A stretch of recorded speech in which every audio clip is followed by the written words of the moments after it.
नमस्कार, चैनल पे नए हैं तो सब्सक्राइब कर लें। नया चैनल है और बार बार आपसे दरख्वास्त करता हूं कि इसको आगे बढ़ाइए। आइए मुद्दे पर बात करते हैं। 17 अप्रैल 2026 को लोकसभा में महिला आरक्षण को जल्द लागू करने के लिए सरकार ने 3 विधेयक पेश किए, लेकिन वे पास नहीं हो सके। इनमें सबसे महत्वपूर्ण 131वां संशोधन विधेयक था, जो जरूरी 2/3 बहुमत न मिलने के कारण गिर गया। इसके पक्ष में 298 और विपक्ष में 230 वोट पड़े, जबकि ऐसे संशोधन को पास करने के लिए लगभग 252 से 260 वोटों की जरूरत होती है। इस घटना के बाद स्वाभाविक सा सवाल उठता है कि क्या ये जो महिला आरक्षण का बिल था वो खत्म हो गया है? इसका जवाब है नहीं।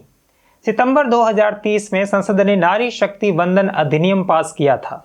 राष्ट्रपति की मंजूरी के बाद यह कानून बन चुका है और 16 अप्रैल 2026 को इसे लागू भी घोषित किया जा चुका है, लेकिन प्रैक्टिकली नहीं हुआ है। इसका मुख्य कारण है जनगणना और परिसीमन की जरूरत। महिला आरक्षण लागू करने के लिए जरूरी है देश की मौजूदा जनसंख्या का सही आंकड़ा हो, क्योंकि 1971 के बाद जनसंख्या में काफी बदलाव आ चुका है। जनगणना यह आंकड़े देती है और परिसीमन इन्हीं के आधार पर चुनाव क्षेत्रों की सीमाएं तय करता है। परिसीमन का मुख्य उद्देश्य यह है कि हर चुनाव क्षेत्र में जनसंख्या लगभग बराबर हो और एक व्यक्ति एक वोट का सिद्धांत सही तरीके से लागू हो। इसी संदर्भ में लोकतंत्र का एक बुनियादी सिद्धांत समझना जरूरी है। वोट का अधिकार हर नागरिक को मौका देता है वह अपनी पसंद का उम्मीदवार चुन सके। यह अधिकार मौका देता है, लेकिन किसी खास नतीजे की गारंटी नहीं देता। इसी से जुड़ा है एक नारा, कहते ना, जितनी आबादी उतना हक। इस नारे को सही से समझने की जरूरत है, क्योंकि इसकी अर्थ छटा में है कि नतीजे की गारंटी। अगर इसे नतीजे की गारंटी माना जाए तो यह लोकतंत्र की भावना के खिलाफ होगा। लोकतंत्र में हक का मतलब होता है मौका, जबकि नतीजा उस मौके के इस्तेमाल पर निर्भर करता है। हाँ, आबादी के हिसाब से सीटें तय करना लोगों की भागीदारी बढ़ाने का एक तरीका है, जिसका उद्देश्य ज्यादा से ज्यादा लोगों को प्रतिनिधित्व देना है। संविधान में इसके साफ प्रावधान है। अनुच्छेद 82 लोकसभा के लिए और अनुच्छेद 170 राज्य विधानसभाओं के लिए। परिसीमन की प्रक्रिया भी कानून के अनुसार होती है। इसके लिए संसद पहले डिलिमिटेशन एक्ट पास करती है, जो साधारण बहुमत से पास हो जाता है। इसके बाद राष्ट्रपति एक स्वतंत्र परिसीमन आयोग बनाते हैं, जिसमें एक रिटायर्ड जज, मुख्य चुनाव आयुक्त और संबंधित राज्यों के चुनाव आयुक्त शामिल होते हैं। यह आयोग जनगणना के आधार पर सीटों की संख्या, सीमाएं और SC/ST आरक्षण तय करता है। आयोग का फैसला अंतिम होता है और अनुच्छेद 329 के तहत इसे कोर्ट में चुनौती नहीं दी जा सकती। भारत में परिसीमन का इतिहास भी महत्वपूर्ण है। ये सुनिए आप। 1971 की जनगणना के आधार पर 1973 में परिसीमन हुआ, जिसमें लोकसभा की सीटें 522 से बढ़ाकर 543 हो गई थी। 1976 में 42वां संविधान संशोधन के जरिए सीटों के पुनर्विन्यास फ्रीज कर दिया गया, यानी इससे ज्यादा संख्या नहीं बढ़ाई जा सकती, ताकि परिवार नियोजन अपनाने वाले राज्यों को नुकसान न हो। 2001 में 84वां संविधान संशोधन द्वारा इस रोक को 2026 तक बढ़ा दिया गया। 2002 में परिसीमन हुआ, लेकिन केवल सीमाओं में बदलाव किया गया, सीटों की संख्या नहीं बढ़ाई गई। 2011 की जनगणना के बाद अब तक नया परिसीमन नहीं हुआ है। कल पेश किया गया जो विधेयक था 131वां संशोधन, उद्देश्य 2023 के कानून को जल्दी लागू करना था। इसमें अनुच्छेद 81 में बदलाव कर लोकसभा सीटों को 550 से बढ़ाकर लगभग 850 करने का प्रस्ताव था। अनुच्छेद 82 में बदलाव कर 2011 की जनगणना के आधार पर तुरंत परिसीमन कराने की बात कही गई थी। साथ ही अनुच्छेद 334A में बदलाव कर परिसीमन के बाद 33% महिला आरक्षण लागू करने का प्रावधान था, जो 15 साल के लिए और रोटेशन के आधार पर लागू होता। इसी तरह राज्य विधानसभाओं में भी सीटें बढ़ाने का प्रस्ताव था। सीटें बढ़ाने के कई फायदे हैं। प्रतिनिधित्व बढ़ता है, हर सांसद पर जनसंख्या का दबाव कम होता है, महिला आरक्षण लागू करना आसान होता है और लोकतांत्रिक संतुलन बेहतर होता है। हालांकि इसके साथ कुछ चिंताएं भी हैं, खासकर उत्तर और दक्षिण भारत के बीच प्रतिनिधित्व के संतुलन को लेकर।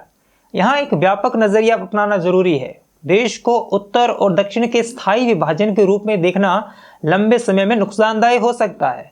लोकतंत्र की खासियत यह है कि राजनीति सिर्फ क्षेत्र तक सीमित नहीं रहती। अगर उत्तर भारत का नेता दक्षिण जाकर समर्थन पा सकता है, तो दक्षिण भारत का नेता भी उत्तर में अपना आधार बना सकता है। इसलिए सीटों के मुद्दे को क्षेत्रीय टकराव के बजाय राष्ट्रीय भागीदारी के नजरिए से देखना ज्यादा सही है। इस बहस के बीच एक राजनीतिक सच्चाई भी सामने आती है। जो लोग ये कहते हैं कि 543 सीटों पर ही 33% महिला आरक्षण लागू कर दो, वे इस प्रक्रिया की जटिलताओं को नजरअंदाज करते हैं। व्यवहार में यह कदम बड़े राजनीतिक टकराव को जन्म दे सकता है। कैसे, मैं बताता हूँ। सीटें बढ़ाकर आरक्षण देने के पक्ष में पत्रकार अखिलेश शर्मा ने भी अपनी एक महत्वपूर्ण बात कही है। असल में महिला आरक्षण का परोक्ष विरोध इस वजह से भी होता है कि मौजूदा पुरुष सांसदों को अपनी सीटें खोने का डर रहता है, चाहे वे किसी भी पार्टी से हों और भले ही खुलकर न कहें, लेकिन अंदर से ये चिंता रहती है। किसी भी क्षेत्र में राजनीतिक आधार बनाने में सालों लगते हैं और कोई भी जनप्रतिनिधि नहीं चाहता कि उसकी बनाई हुई स्थिति अचानक खत्म हो जाए। इस वजह से 2023 में सरकार द्वारा दिया गया मॉडल ज्यादा स्वीकार्य माना गया, जिसमें सीटों की संख्या बढ़ाकर महिला आरक्षण लागू करने की बात कही गई। यानी नई सीटें बना दो, उन पर आप आरक्षण दे दो। लोकसभा सीटें बढ़ाना ऐसा समाधान माना जाता है जिसमें न तो मौजूदा सांसदों की सीटें प्रभावित होती है और न ही महिला प्रतिनिधित्व का लक्ष्य रुकता है। इस व्यवस्था का सबसे बड़ा फायदा यह है कि इसमें किसी की भी सीट नहीं छिनती, बल्कि बढ़ती आबादी के अनुसार एक नए मौके बनते हैं। इससे महिलाओं को उनका अधिकार मिलता है, बिना किसी दूसरे वर्ग के अधिकारों को प्रभावित किए। इस पूरे संदर्भ में एक ऐतिहासिक तथ्य भी है जो ध्यान देने लायक है। आखिरी बार किसी एक पार्टी को अपने दम पर संविधान संशोधन के लिए जरूरी 2/3 बहुमत 1984 में मिला था, जब राजीव गांधी के नेतृत्व में कांग्रेस ने लोकसभा में 414 सीटें पाई थीं। उस समय 52वां संविधान संशोधन पास किया गया था। हालांकि इतनी बड़ी बहुमत के बावजूद 1989 में पंचायती राज से जुड़ा 64वां संशोधन राज्यसभा में पास नहीं हो सका था। बाद में 1992 में पीवी नरसिम्हा राव की सरकार ने सहमति बनाकर इसे पास करवाया, जो 73वां संविधान संशोधन के रूप में लागू हुआ। यह उदाहरण दिखाता है कि संविधान संशोधन सिर्फ संख्या के दम पर नहीं, बल्कि सहमति से होता है। 1984 के बाद से किसी एक पार्टी को अकेले 2/3 बहुमत नहीं मिला है, इसलिए अधिकतर संशोधन सहमति से ही हुए हैं।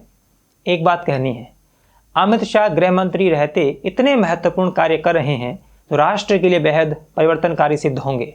शाह के निर्णय सभ्यतिक और सांस्कृतिक दृष्टि से अपूर्व हैं, जो और किसी गृह मंत्री के बूते की बात नहीं है और न होगी। इनकी तैयारी और क्रियान्वयन ने विपक्ष को अवाक किया है। अनुच्छेद 370 हटाने के बाद संसद में हुई बहस और उठे प्रश्न का उत्तर देने के लिए अमित शाह उपस्थित हुए थे।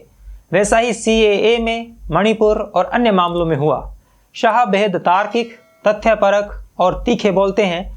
पूरी संसद में इस तरह की तैयारी और मार्ग तेवर के साथ बोलने वाला कोई दूजा नहीं है। कल महिला आरक्षण से जुड़ा एक संशोधन बिल गिर गया क्योंकि उसके लिए 2/3 बहुमत चाहिए था, किंतु विपक्ष ने जो भी प्रश्न उठाए उसका उत्तर शाह के पास था।